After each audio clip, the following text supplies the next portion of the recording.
Welcome back to Geek Channel 8, GC8 for short.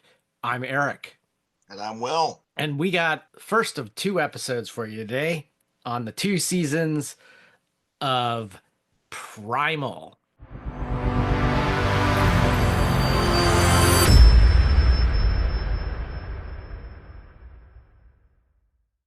The show we're going to watch today or talk about is an animated show.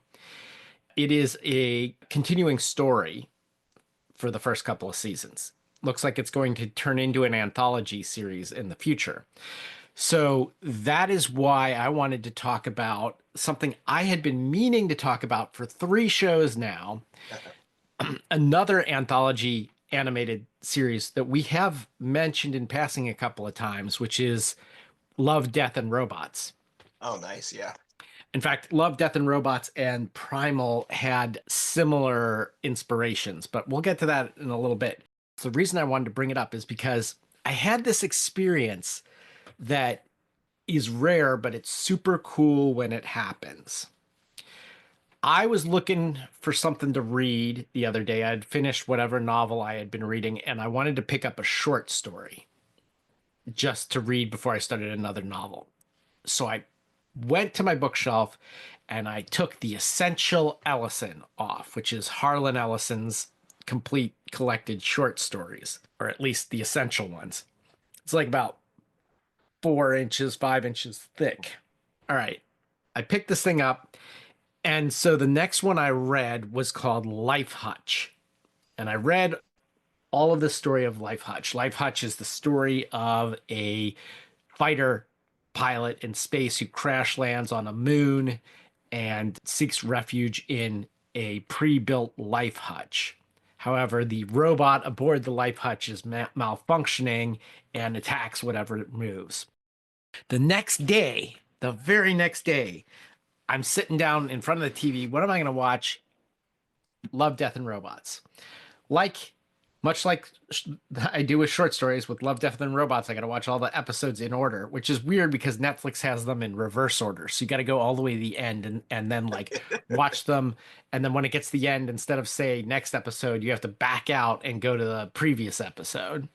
But I was coming across the very next one and I didn't catch the title of it, but I started watching it and it has Michael B. Jordan as this fighter pilot crashes on a moon and seeks refuge in this building. And it was Life Hutch. I started to realize as I was watching it.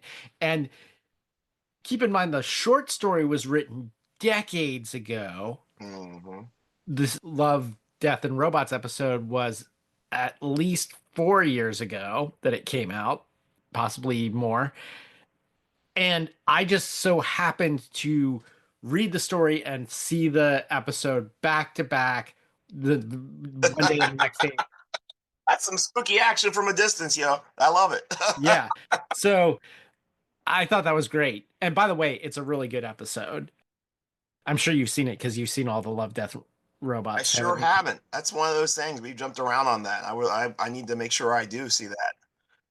I love that what you're saying though is, and this is something that happened to me back years ago, kind of in reverse, not like that kind of stars aligning, but this realization that the things I saw, for instance, and specifically on Star Trek, okay, which was one of the only outlets for science fiction.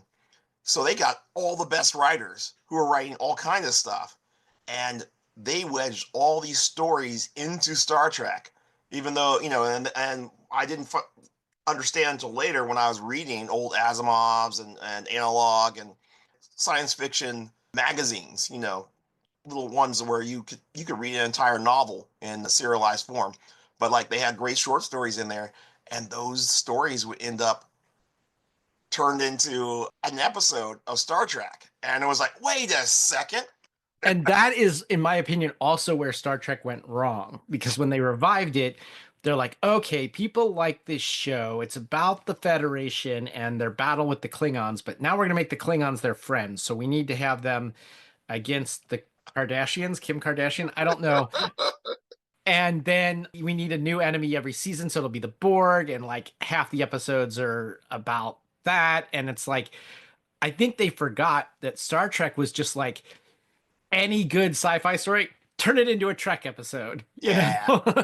yeah, 100%. Yeah, they in a way they were just like skimming the cream, right? And even if it didn't, it's like, wait, what the hell? That didn't exactly make sense. It didn't matter because they were on to the next town. Because I mean, it's basically wagon train, and you didn't have to worry about all the details of that particular planet. But I understand why they did it.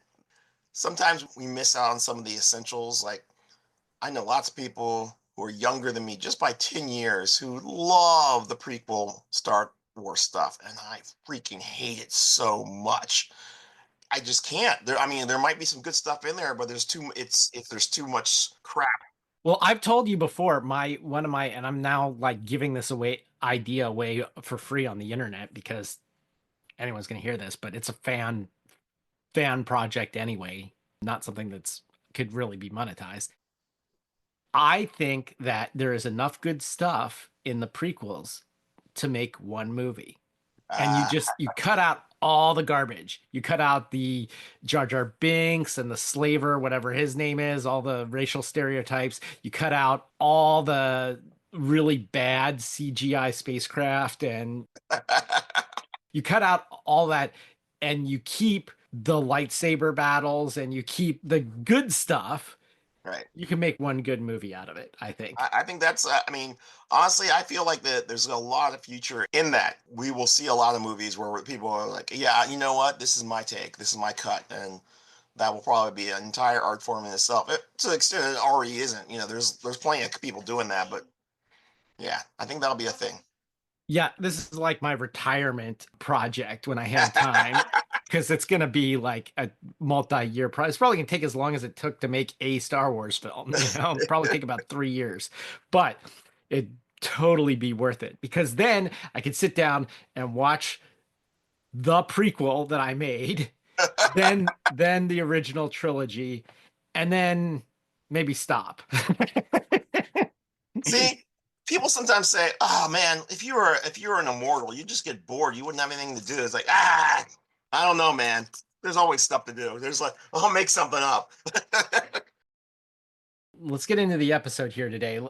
This show that we're about to talk about, Primal, came out in 2019, which seems like it just happened, Yeah. but is now several years behind us. So I am just going to remind you of some things from 2019 that you might have missed or forgotten about, just to sort of set the context of what was happening at the time before this show premiered.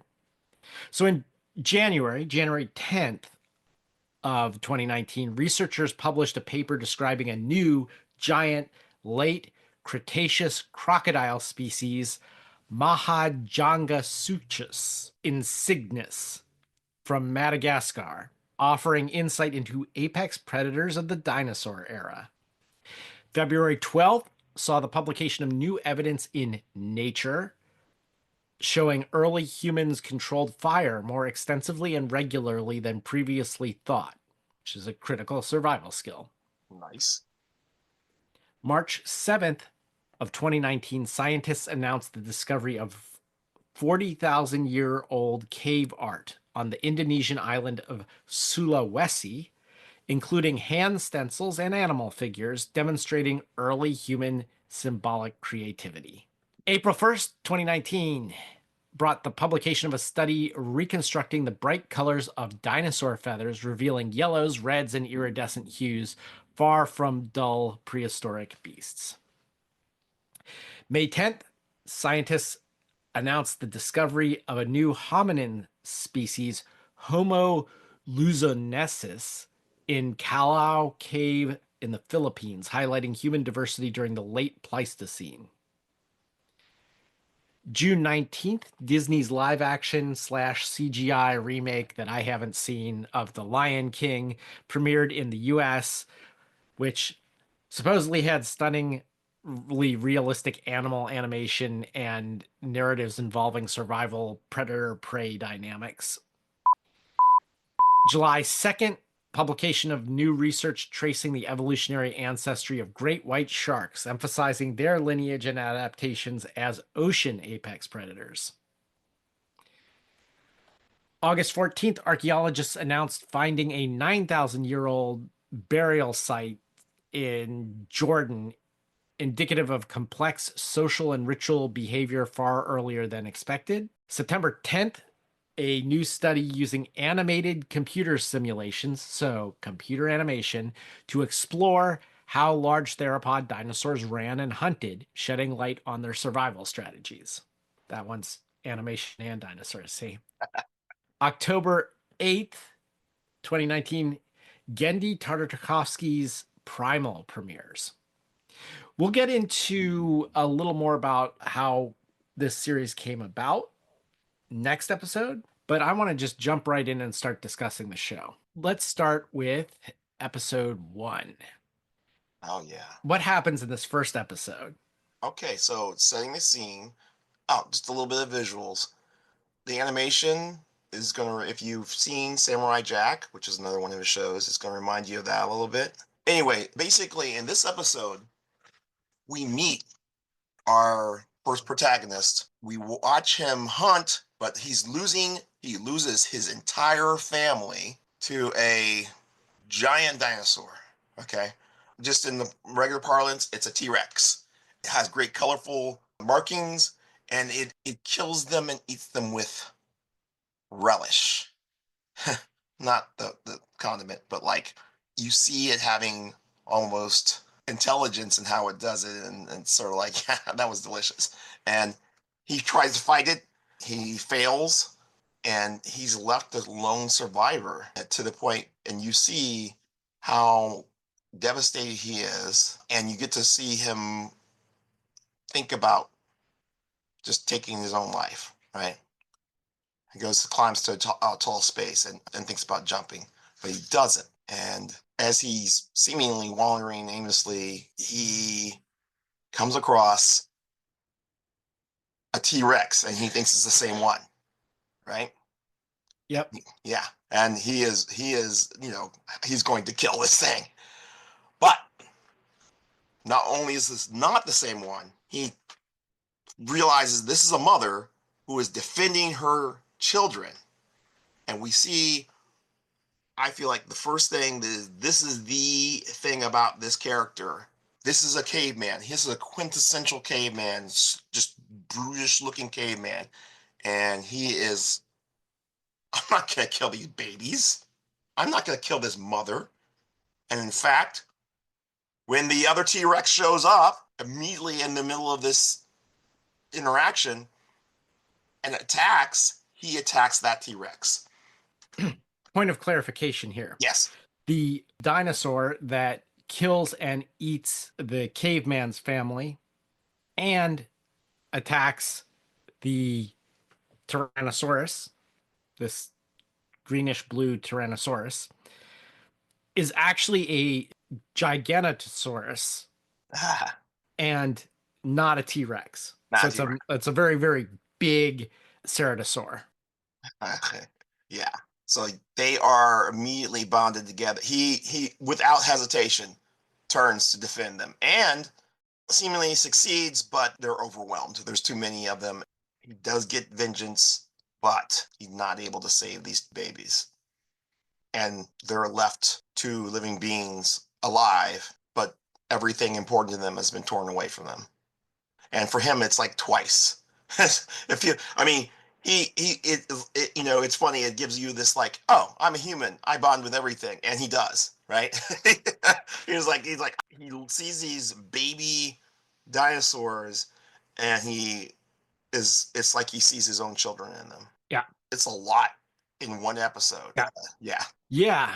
A couple of things that I wanted to talk about with this episode. First of all, we're going to refer to the characters by the names that I guess fandom has given them, or that the animators used, or something like that, because there's no dialogue in Right. any, well, until later. There's no dialogue in almost any of these episodes.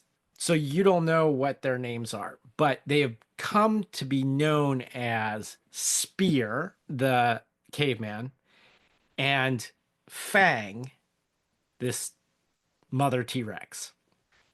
All right, so we're going to call him Spear and Fang. Now, Spear, let's just talk about his look and stuff like that. He does not look like a modern human. He's like very, very squat and blocky, and he looks like he might be Neanderthal, but in fact, later on, we will find out in the series that seems to be of Neanderthal stock, but he seems a little bit more evolved than most of them. He's definitely smart, although, of course, his first go-to is like kill it with force, you know? Yeah. The Tyrannosaurus Fang, interestingly, is teal colored and also has one really big lower jaw tooth fang on one side of his head, which is kind of cool. Yeah. The visual representations of these characters are really cool.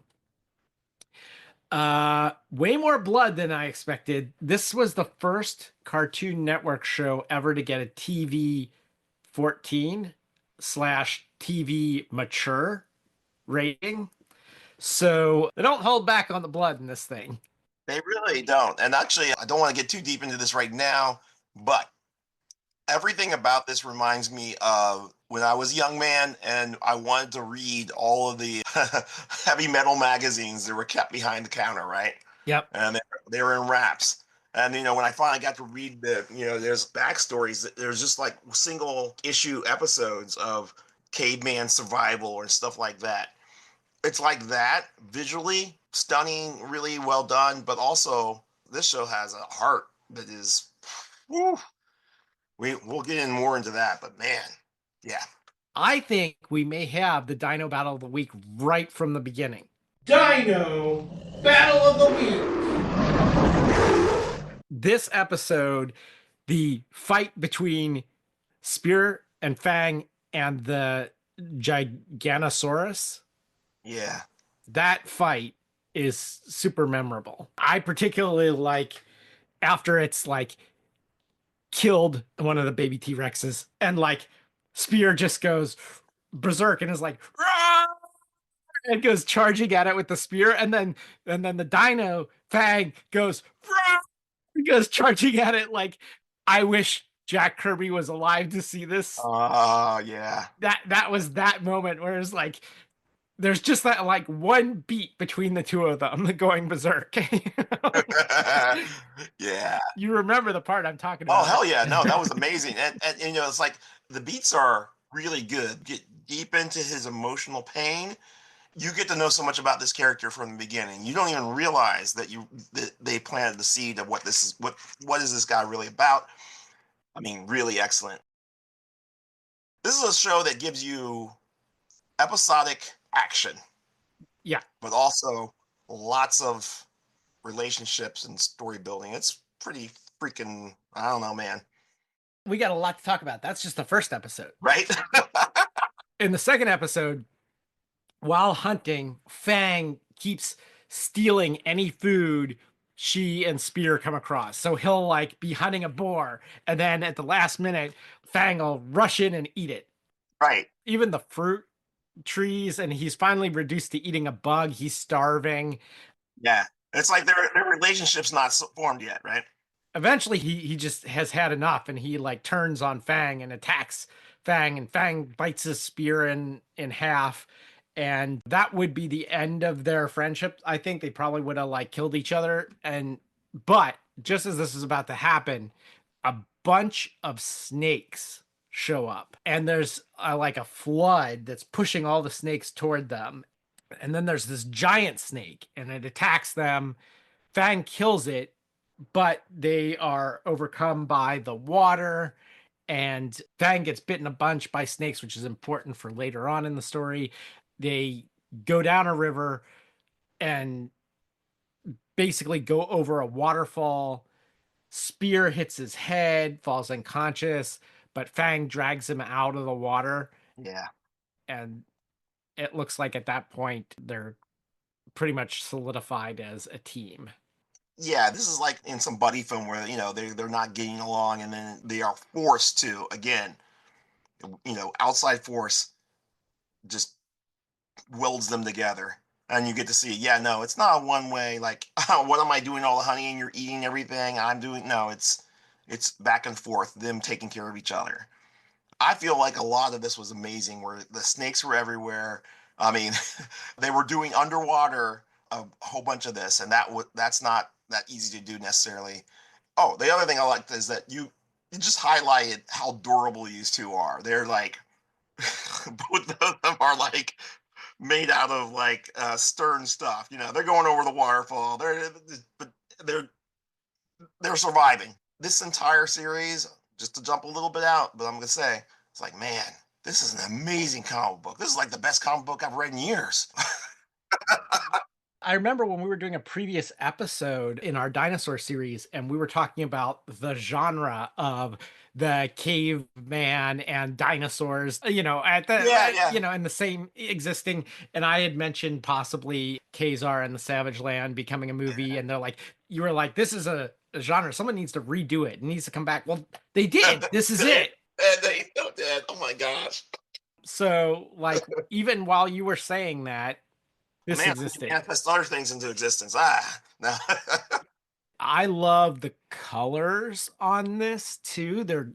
Everything's gorgeous, and there's sort of a color palette per episode. This one is have more of a bluish greenish color for this Yeah. episode, which makes sense because there's a lot of water stuff. Let's talk about episode 3. So this is called A Cold Death. Yeah. There's two things that I get from this. Number one is this is a wandering duo. They don't stay in one place. And this makes sense because what do they eat? Meat. They eat a lot of meat. And so they're a wandering hunting duo. And this is the first time where its episode is not about them. We see a wandering mammoth that is old and looking sick and is by itself, and it seems to be wandering through the cold waste. And after a little bit, our protagonists set upon it, and there's an epic fight. It's really cool. It holds its own, but they manage to kill it, and so they get to feast, right? And this is a lot of meat, and there's lots of cool bits. Okay, Spear is smart. He has his own tech and everything, and he builds a sledge, and he pulls that with the meat on it. He also uses the hide to create a coat and Yeah, a blanket for Fang. He also uses the remaining tusk. It only has one tusk. yeah, He uses that tusk to be the runner for the sled. yeah, yeah. So he's using everything, and he goes up. But the real the in a way the real story is when the the herd comes across the killing zone. This is the herd of mammoths, and you see them reacting. They know he's dead. They realize that this is what we're missing, and they start hunting our protagonist down. I don't know how much we want to give away, but like essentially, there is. Well, I mean, let's just go to it because it's like it's like a posse hunting down like somebody who murdered one of their family members or something, right? There's different encounters along the way, but the key part of this is everything here is intelligent. These are as intelligent as Spear. For that matter, Fang is as intelligent as Spear. They aren't humanoids, but they're intelligent. And when they finally corner our protagonist. What they want is the skull of their fallen herd member. They're not mad that you killed this dying. This is hey, that's just business. But you took their remains. Basically, they have their own elephant graveyard. Yep. So we get to see that. Yeah. Yeah. And it emphasizes a recurring theme in this, which is the loss of family by death or whatever, Yeah. which happened when they're in the cave before the mammoth pack shows up to attack them. Spear is having a dream or flashback or something to teaching his son to hunt. So we're constantly being reminded in these episodes there's usually a flashback to either Spear or Fang's previous existence. Yeah. I want to also say that this one had an overall color of white, of course, because it was winter, but also some light blues, and the night sky is amazing. Yeah. In this you get the, northern lights and stuff. So let's go on to episode 4. This one's called Terror Under the Blood Moon. If you haven't guessed, this one's got an overall red color to it. This time, Spear and Fang encounter a pack of Utah raptors. There's this lunar eclipse, and then they encounter a tribe of albino cave people. And while they're doing this, all of a sudden the cave people all freak out and like run into hiding, and they don't know why. Out of nowhere, this flock of giant bats shows up, Yes. and they attempt to fight off the bats, but Spear is carried away by one and he drops his spear. We've seen this. Usually it's a pterosaur. In most of the ones we watched before, Yeah. it's a pterosaur that carries someone off, but this time it is a giant bat. Fang chases after all the way to, they fly into the stone cave that's way up high, and there's no way Fang can climb. Fang has tiny little T-Rex arms, and Right. Oh my gosh, this is a great, yeah. so she tries and fails and tries and fails to run up the side, and then she sees a couple of the bats come out, and she plays dead to allow them to come carry her off to the cave. Once there, she's looking for him, and okay, surprise, the big bad isn't even a bat, it's a giant spider that Yeah. lives in the cave, which is a real head scratcher in some ways. And then the bat flock returns. Fang finds that Spear has been like cocooned in the spider web and frees him. And they manage to escape by using the spider webbing to rappel down. And then, they make a run for it to the high grass where the Utah raptors live, grabbing Spear's spear from a caveman on the way back. He helped them. They helped him. There's, it's interesting that, And then they basically are fleeing through the wheat, but the Utah raptors, this started out like a scene right out of Jurassic Park where you see the raptors moving through the tall grass, but this time the Utah raptors are part of their advantage because the giant bats don't know which ones are them. They just start swooping down, and you get raptors versus giant bats, and Yeah. and they finally escape. And that is basically this episode. The setting sun in this was super amazing with the heat, shimmer. That looks so real. Yeah. What I really liked in this episode, couple things. Number one, when they escape into the plains and from the Utah Raptors, and the white ape people are like, yeah, there's danger from above, you need to run. But basically there's this sense of justice that he immediately, Spears is like, oh yeah, no, something's trying to kill like something I consider people, I'm just going to kill it. And the dedication that she's going all the way, whatever it takes to get him back. She can't climb, she can't fly. She will play dead and let them take her. She'll do all of this, and the dedication to each other. And then they escape by the skin of their teeth, and they lead their enemies into each other. It's pretty freaking epic. They are established badass team right here, right? They're a boy and they're really badass dog. They're Yeah, and Fang's fight with the giant spider. Had we not had this Giganosaurus fight in episode 1, this might be a contender for Dino Battle of the Week. right. Yes. Yeah. Epic, but yeah. All right. Why don't you tell us about episode 5, Rage of the Ape Men? The previous episode is like, oh my god, it's just one danger after the other. You go like, oh wait, this is one where it's like, oh wow, they came across this calm oasis in the middle of what seems to be like danger everywhere. It's a calm oasis, and they relax a little bit, only to basically be kidnapped. They're separated from each other, they're relaxed, and they both get jumped and drug away.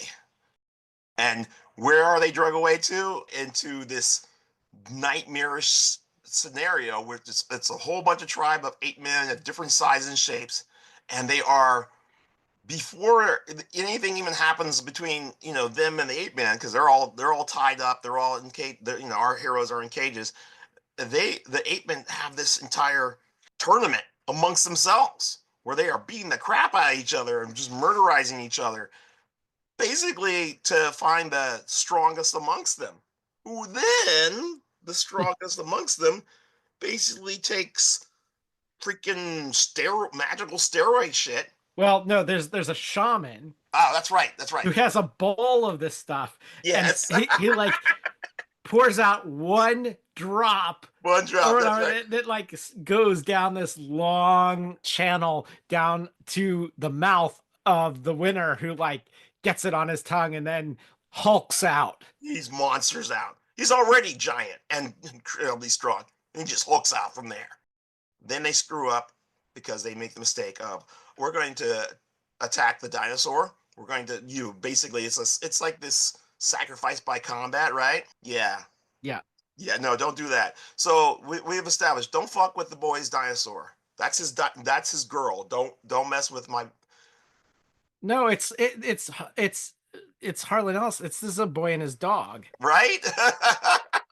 That's Right. what it is. It totally is. So, which throwback to earlier, but like, okay, so essentially, when Fang is threatened by death and like getting totally jacked up, what happens? Spear makes his way free from his binds. He fights and then he's overwhelmed. He does really good against most of the regulars, but against the big guy, he's fucked. So he grabs the entire bowl of the crazy stuff, and he just goes Super Hulk.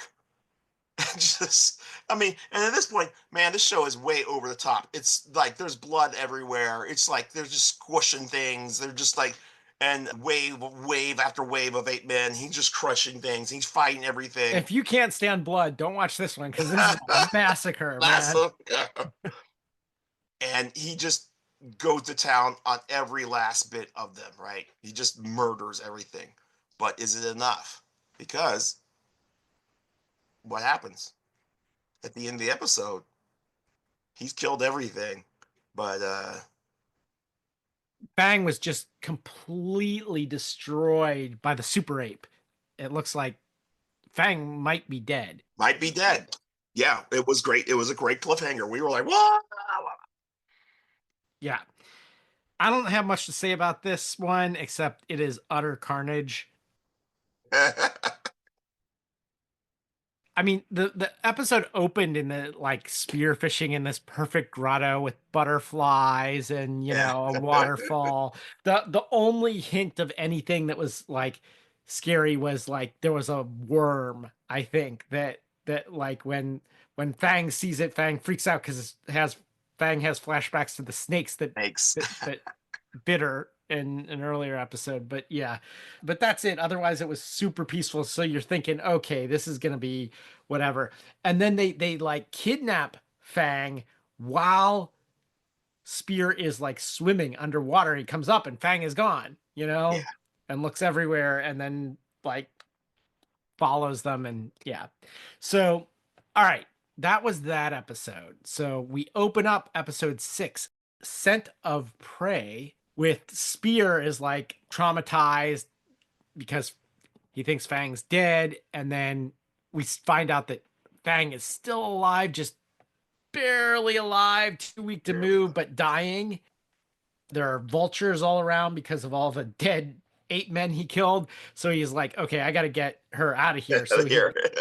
builds this litter and like a stretcher and like starts to drag Fang away. He makes a new spear. He eventually tries to nurse her back to health, but they're followed all along by hyenas, like a pack of hyenas. And eventually they get her to a cave and is able to take care of her, but knows he can't like stay with her forever. So like when he goes out one time, he like walls the cave off with boulders. And also there's like flesh-eating beetles in the cave, Yes. you know. And then eventually the pack of hyenas waiting or jackals or whatever they are is just like huge. He goes out to fight him off, but they're gonna overcome him and they're gonna get in the cave. And then just at the last minute, back to health, Fang comes busting out of the cave Ah! and turns into another like Spear and Fang But versus a ton of like, you know, this is pretty standard Spear and Fang stuff now where they're just like going crazy, like killing hyenas left and right, you know? Like it's a bloodbath. The vast majority of these is all about them having each other back. That's what almost every episode. I would say and killing things. and killing things. Yes. I would say the cold death is the only one where it's really, it's like, okay, it kind of wasn't about them, but everything else, oh yeah, yeah. All right. Plague of Madness, episode 7. Okay, so Plague of Madness it's like a zombie story, right? It's very cool. We see, I forget what the first vector was, but we see this It was an Argentinosaurus. Archinosaurus. But you see this thing sick, holes in its skin, just like absolutely diseased and very obviously so. And it's spreading from one dinosaur to the next to the next. And before our heroes encounter it, it's caused a lot of damage already. So what's striking about this is that we go from like, oh, it's disease, right? To like, well, I don't know, man, because this thing is there. We've already seen a little bit of something that is like, what is this freaking magic? Basically, with the Rage of the Ape Man, because they're taking like uber drugs or whatever, it makes them crazy powerful. In this one, the dinosaur that pursues them is It's a Parasaurophilus. It's one of those big quadrupedal, long neck, long neck. Yeah, yeah. kind of like a Diplodocus, but yeah. Sorry, Eric, I'm going to just call it. It's like a brontosaurus, which I know that's not a thing or whatever anymore. But anyway, it's a plant-eating dinosaur, but not anymore. It's after them. It's like, so this is very much, but they keep fighting it. Of course, they're running. It's a running, gunning battle, and they keep thinking, okay, well now we're safe. It's like, no, you're not safe. It's getting back up. It's attacking you. Like most zombie diseases in zombie movies, it's got two components to it. One is the rabidness, Yeah. and the other is the undeadness of like you can't kill it, it keeps coming back, Yes, and then like the accumulation is like where it's like, okay, because it's like, oh look, it doesn't. Is there even any flesh left on this? Is just like bones and sinew? And it's like, but like what finally they are running through this like field of lava and geysers. Yes, because there has to be a volcano. There Sooner or has to later, be, there had to be a volcano. but like it. What kills it is it gets freaking dissolved in lava. But even as it's on fire, it's trying to kill them. And of course they watch it burn and then they turn to go about their business because this is just another horror in the world that they live in. Yeah. It was Oh man. epic, but I love it. It was okay. So we talked in our when we were talking about other things about epic stories, short stories being wedged into bigger series, and I feel this is the characters we're using, but they're telling all kinds of amazing stories with these characters in this space. And I think we're going to see more of that in just a minute. This was a very simple episode. Don't get me wrong. It was very straightforward. It was a run from the zombie fight. Yeah, they've been slowly introducing supernatural elements. It started with the Hulk potion, Right. and then this one now it's zombies. So now we're starting to get the feeling that there are some magic elements. Right. And that really becomes evident in the next episode, episode 8, Coven of the Damned. Yeah. So in this one, they see this green flames in the jungle, and they go there and they see antlered humanoids like burning a man. Burning Man. Yeah. Well, yeah, it does. It is very reminiscent to anyone who's familiar with like the Wicker Man or pagan like human sacrifice. This looks very much like that. This is the Coven of Witches. Well, yeah, we find that out when a pteranodon with like a witch riding it shows up. Instead of riding brooms, these witches ride pteranodons. And she creates this glowing green snake, and it goes into the mouth of the guy and produces a baby. And the pteranodon familiar spots Sword and Fang and chases them into the woods. one of these witches like possesses Fang and Spear is captured. And then a witch uses her magic to travel into both of their pasts and watches and sees that, oh, they had families and sees their backstory. So one, it advances the plot in this, but it also again reminds if you're just coming into this new, like you're still getting to see why they're together. Yeah, yeah.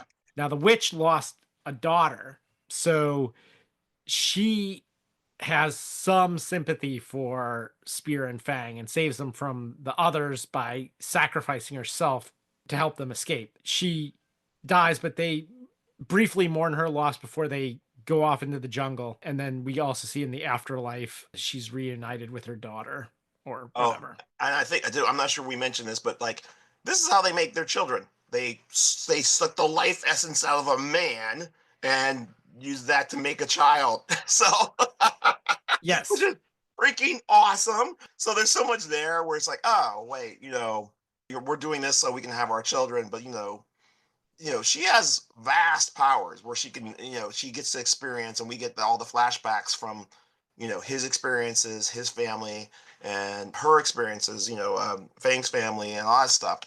So yeah, it's again, this is an episode that is it's definitely about their relationship, but the most active participant, the one who does the most stuff, is not them. This is where you're in a sword and sorcery series without the sword. Right. This is definitely barbarian fantasy. Yes. This is very typical Robert E. Howard type barbarian fantasy where like magic is evil by its Yeah. nature. Magic is bad, Bad. and Very bad. and you must overcome magic with muscle. Human might. Right. I mean, but will that stop you from going to look?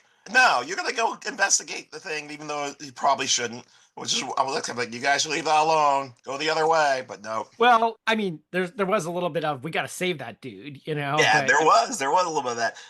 This is way throwback. It wasn't. I didn't even watch this as a kid, but like this idea of a wandering cowboy who goes from town to town and deals out justice.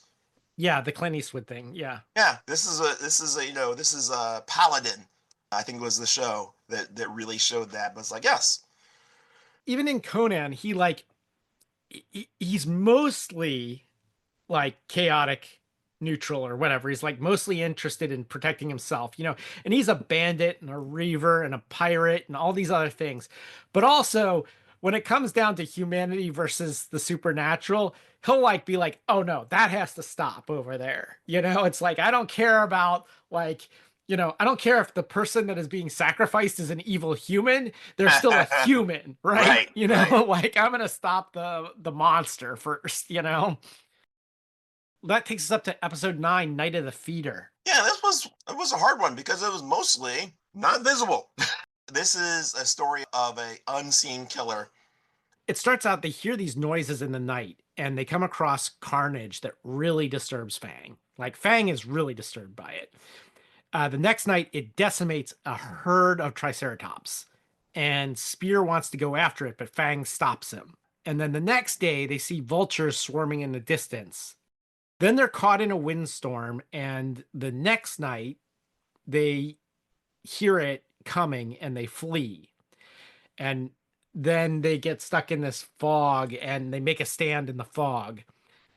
Fang manages to wound it, but then there's this like tar-like slime that comes from its body, and the beast shrieks, and Spear learns that its weakness is light. So he uses sparks from his weapon and eventually a ring of fire to trap it. This is when the invisible man is like on the loose. You like surround it, in this case with a ring of fire, Fire. Yes. Well, that's what they do. They totally do that, and it turns out to be a theropod type dinosaur. They kill it by setting it on fire, and yeah, that's the end. Then we get to episode 10, Slave of the Scorpion. Oh wow, this is the deal. So this is pivotal. This is the season finale.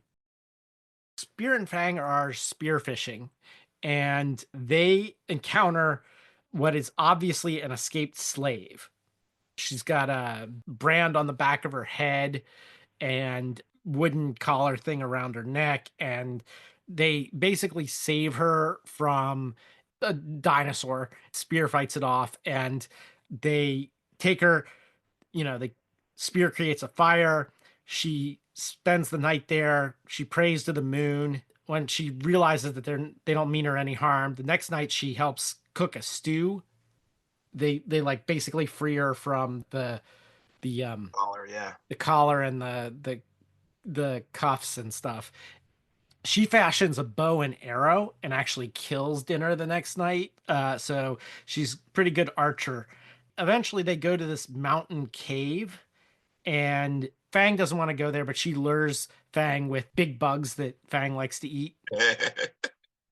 But then an ape tribe shows up and kidnaps her, and by now we know her name is Mira. So Spear takes a warhammer from them and pursues on Fang. But despite Mira killing a lot of them, she's taken away on a ship. And staring from the shore, Spear speaks for the first time in the series and says, Mira! Yes. Yes. And she's taken away on a ship, be clear, by humans, right? Yes. So, Sorry, I should have said that. Yeah. yeah. As usual, there's like multiple threats in a given episode. So we introduce that she is not built like him. She is built like a modern human. She has a bald head. It's not really clear why. She's tall and thin. She's She's not tall and thin. stocky like he is. Yeah, Yeah. yeah. And she has different ways. Like, we never really see him making stew. If you're eating vegetables, you don't cook them, and he's not really crazy about that anyway. But it's clear she didn't know what to expect from him or from the dinosaur, but like they become fast, pretty close quickly, because honestly, what is this guy about? We know already. He's about family, right?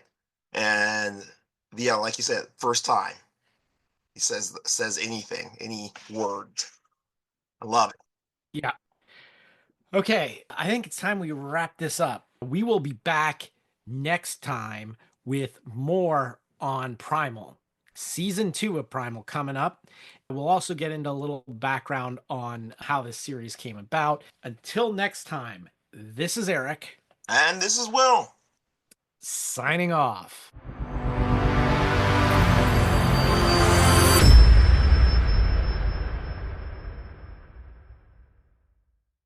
Now you're thinking like a gamer. Yes.